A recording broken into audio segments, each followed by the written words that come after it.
भंडारा जिल्ह्यातील प्राथमिक आरोग्य केंद्राची दुरवस्था झाली आहे। लाखांदूर तालुक्यातील दिघोरी केंद्राला ताडपत्रीचा आधार आहे। रुग्णासह डॉक्टरांची जीव मुठीत घेऊन ये जा सुरू आहे। दिघोरी प्राथमिक आरोग्य केंद्राला ताडपत्रीचा आधार देण्यात येतोय।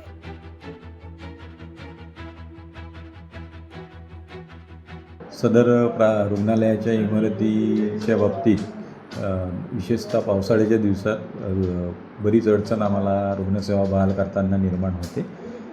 त्यामुळे रुग्णांच्यासाठी उपलब्ध असलेला औषधी साठा उपकरण याच्या वापरामध्ये वारंवार बिघाड होऊन वापरांमध्ये आम्हाला अडचणी निर्माण होतात आणि गेली 2-3 वर्षापासून आम्ही स्वतःवर जून महिन्याच्या काळामध्ये शेवटी पॉलिथिनचा वापर करून सदगळती नियंत्रणात आणण्याचा प्रयत्न आमच्यामार्फत करत आहोत आणि त्या अनुषंगाने जे काही उपलब्ध जागा आहे त्या जागेचा रुग्णसेवासाठी विशेषतः उत्तम वापर करण्याचा आमचा प्रयत्न असतो। येतं मागील 30 वर्षापासून ही बिल्डिंग बनली आहे आणि आता ही परिस्थिती आहे या बिल्डिंगची की इथं पाणी गळती होते पावसाळ्यात।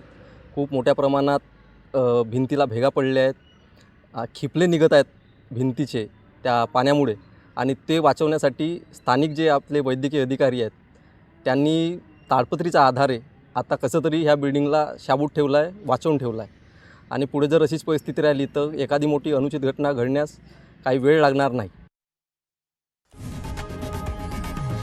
लोकशाही मराठी ऐका, पहा, जागरूक रहा।